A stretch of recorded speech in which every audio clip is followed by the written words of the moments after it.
high school? Tama, mali. Crush ko lang naman. Yan.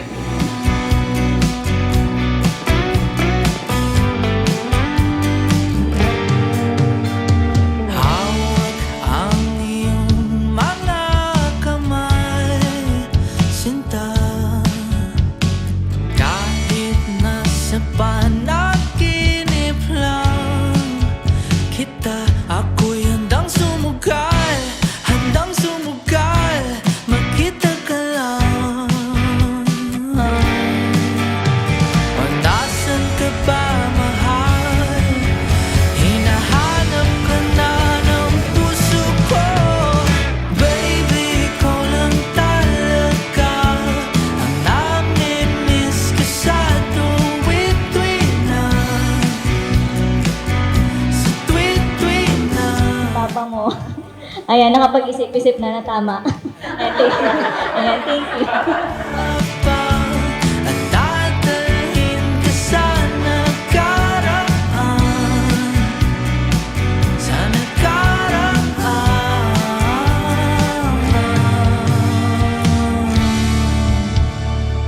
Sabi ni God, mga anak, sundin ang magulang upang humaba ang buhay.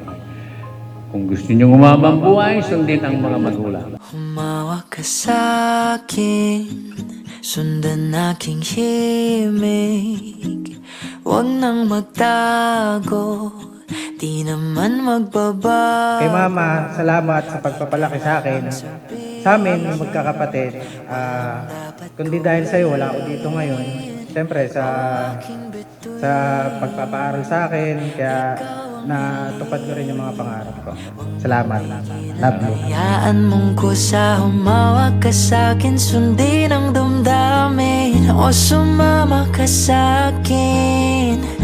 At tayo ay sasayaw sa kulog at ulan, iikutin ang tala at buwan, habang tayo ay nalilikaw. Pakinggan ng puso, huwag nang bibitaw.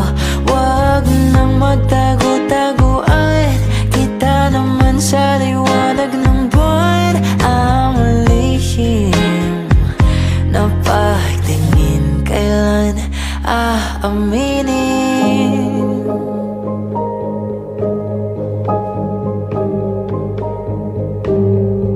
Ito yung nakakaalam talaga ng buhay ko. Kaya thank you kasi siya yung tumayo ngayon para hatid ako.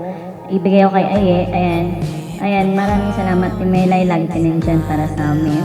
Tapos kay Mama, thank you so much kasi lagi ka nandyan.